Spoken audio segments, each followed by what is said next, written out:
This is the CRL Modified Division here for round 6 of 17 in 2009, the British Columbia Grand Prix in the streets of Texada Island in the Strait of Georgia. Chris Winter claims his first ever Red Robin pole award in the number 03 yellow trucking Lennard with a lap that's nearly 2 seconds faster than that of the man sharing the front row with him, Nathan Ferguson. Green flag comes out, and Winter doesn't get a good jump on the field. In fact, he needs a little bit of help from Landon Rohde in the 33 car, who pushes him to the clear lead, but then has a look to the inside as they head into turn number 2, heading for the blubber base section of the circuit, the real twisty slow part, and Rohde takes the lead away from the 03. Now in the background in this shot, you're going to see Montana Mosez kick up a little dust in the number 1 car in the middle of the pack. Let's go to the back of the pack. Here's Kurt Shelton in the 7 car. You notice it's black with white numbers. Red Bull pulled their sponsorship in this car after the Bristol round last week because of poor performances. Shelton not helping any. This weekend he qualified 29th. That's inside the last row, and here he is battling with Christian Jeffries, trying to get out of last place. Back to the pointy end of the field. Here's Landon Rohde crossing the line to complete the first lap of the afternoon. 14 laps to go in this 15-lap event, leading Chris Winter and Nathan Ferguson by almost 2 seconds. Actually, he is 2 seconds ahead of Ferguson at this point. Very next lap, Sean Percy in the 62, who started 10th in this race, has caught up to both Winter and Ferguson, and he's going to have a look to the inside of both cars as they complete the second lap of the afternoon. He puts the nose in front of the 4 car heading into turn 1, but Ferguson, even with Winter in front of him, fights back on the outside. But as they head into the blubber base section of the circuit, Percy is going to claim second, so that means he moves up 8 spots in just 2 laps. The length of this 3.5-mile course benefited a lot of drivers. At this point in the race, Tina Lee has the fastest lap in the 21 car. She started 13th. She just passed Randy Robinson for a 6th spot, and here she is pursuing Robert Klesel and Nathan Ferguson into the section of the circuit known as the neighborhood. Another driver benefiting from the length of the track, Rowland Hayden in the 09 car. He started this race in 18th spot. He's just gotten around Nathan Ferguson for 5th as they too head into the neighborhood. Another guy who's benefited, Mike Falls, who started on the inside of row 9 with Rowland Hayden. This is him passing John Hawkes for 9th spot. So Falls in the early going, moving up 8 positions. He is the second fastest lap of the race at this point. Here's a bit of irony on lap 6. Landon Rohde leads by nearly 6 seconds, and younger brother Brendan Rohde is last after starting 7th. So in 5 laps, the 30 car drops 23 spots. It's quite a shame too, because Brendan's had a couple of really good runs this year. Lap 7, Sean Percy and Tina Lee head into the neighborhood. Lee now 3rd, and she's all over the back of the 62. She runs him a bit wide, and as they head for that long left-handed sweeper that leads into the section of the course known as the Business District, Lee is going to pass Percy on the outside. In fact, she's already swept right by him. So Tina Lee is now 2nd and setting her sights on Landon Rohde. Meanwhile, Mike Falls going around the outside of Rowland Hayden in the same section of the circuit for 4th spot. So the Londoner has a really good car. 2nd fastest car on the track, moving up. Top 3 in points, battling for the final points paying position of 12th. 3rd in points, Reed Weber's got it.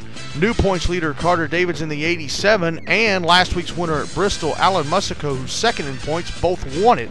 Musico, by the way, started this race in 26th spot, and here he is moving up to 13th as he completes the pass on Davids and sets his sights on the Australian who dominated round 3 at Richmond. Lap 10, Landon Rohde coming across the line with the lead, but Tina Lee is right there. And as they head into turn number 1, Lee's going to look to the inside, and she is going to put up a challenge on the Fort Wayne Comets car. No room to pass to the inside, but as they head into the blubber base section of the circuit, she will put a challenge. They're side by side. But as they head into the twisty part of the course, Rohde has the preferred line in this corner, and he is going to fight Lee off for the lead. To hang on to the lead, I should say. Lap 12. Lee, another look to the inside in this same part of the circuit. but Rhodey still has the preferred line, and he is going to hold her off. Later on this lap, Mike Falls has caught Sean Percy. They're heading through the neighborhood and into the business district. Falls to the outside of the 62, and he will sweep around the 62 as they go around the long left-handed sweepers. So Mike Falls has moved up to third after starting 17th. Meanwhile, back on the front straightaway, Lee is right behind Rhodey. He's going to lead lap 12 by just 0.03 of a second, but as they go into turn 1, Lee is going to outbrake Rhodey and take the lead away, but it's not over yet.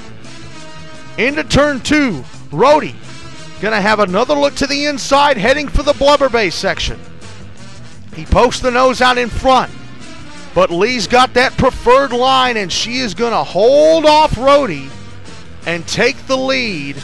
And Tina Lee leads the final 3 laps of the 2009 British Columbia Grand Prix, the 3 most important. And after 2 straight non-point scoring finishes, Lee is going to come to the line and take her first ever CRL Modified Division victory in the 21 car. Coming to the front straight on the final lap, Mike Falls is caught up with Landon Rhodey. They're coming to the checkered flag. Falls looks to the outside, but Rhodey is going to hold him off to finish second. Rhodey led 12 laps today, meaning he'll clinch the 1 bonus point for leading the most laps. He is the first driver this season to lead the most laps, but not win the race. Meanwhile, Carter Davids, the point leader, in 12th, holding on to that final points paying position, chasing Mike Lee. But as they head into the sweeper, into the business district, the 87 breaks down and stalls. And for the first time this year, Davids will not score, and he will not finish. And here comes CJ Long in the 32 to take 12th position. And Long heads to the front straightaway, sees the checkered flag, and he finishes 12th and grabs the final point. Meanwhile, his teammate Tina Lee heading into the neighborhood and doing the donuts for all the kids and all the families who gather in their front yard, grill out, have picnics, whatever, to watch this great event every year. And Lee, what a wonderful celebration she put on for them. Meanwhile, on pit road, Jay Jannerin finished 20th in the 94 car, a little bit frustrated, too eager to get back to his pit box. He runs into the back of Holden Roberts, sends him sliding, and they both go spinning into the pit boxes. Luckily, they didn't hit anybody. Roberts has to back up to find his pit. Jannerin is near the end of pit road. Jannerin was fined $25,000. He has been fined $25,000 for dangerous driving on pit road. Top 12 race results. Tina Lee grabs 1 bonus point for having the race's fastest lap. Landon Rhodey, best day of his career, finishing second. Has to break his heart, though. Mike Falls finishing third after starting 17th. Sean Percy holds on for 4th. Rowland Hayden ends up finishing 5th. He's on a bit of a roll. Robert Klesel finishes 6th. Nathan Ferguson crosses the line 7th after starting 2nd. Alan Musico moves up 18 spots to finish 8th. Randy Robinson on kind of a roll. 3rd straight point scoring finish for him. He finishes 9th. Chris Winter, the pole sitter, falls all the way back to 10th. Not a bad run, though. Mike Lee finishes 11th, and there is CJ Long claiming the final points paying spot in 12th. Now, top 15 in points. 3-way tie for the lead, though Alan Musico is considered the leader because he has 2 wins to Tina Lee and Carter Davids 1. Just think if Davids hadn't broken down on the final lap, he'd be leading by 1 point. Reed Weber doesn't score today, so he falls back to 4th. Landon Rhodey now 5th, just 10 points behind the top 3. Chris Winter 11 points behind in 6th. Nathan Ferguson in 7th. Sean Percy holding on well in 8th. He's a championship contender, and he joined in round 3. Robert Klesel in 9th. Axel Andersson did not score today. He is in 10th. Mike Falls moves up to 11th. Rowland Hayden is 12th. Randy Robinson is 13th with 24 points. Jay Jannerin is in 14th, and JF Moreau has fallen back to 15th. Moreau has not scored since Watkins Glen. Next up, we head back to the American East Coast, Dover, for the Delaware Lottery Games Modified Showdown.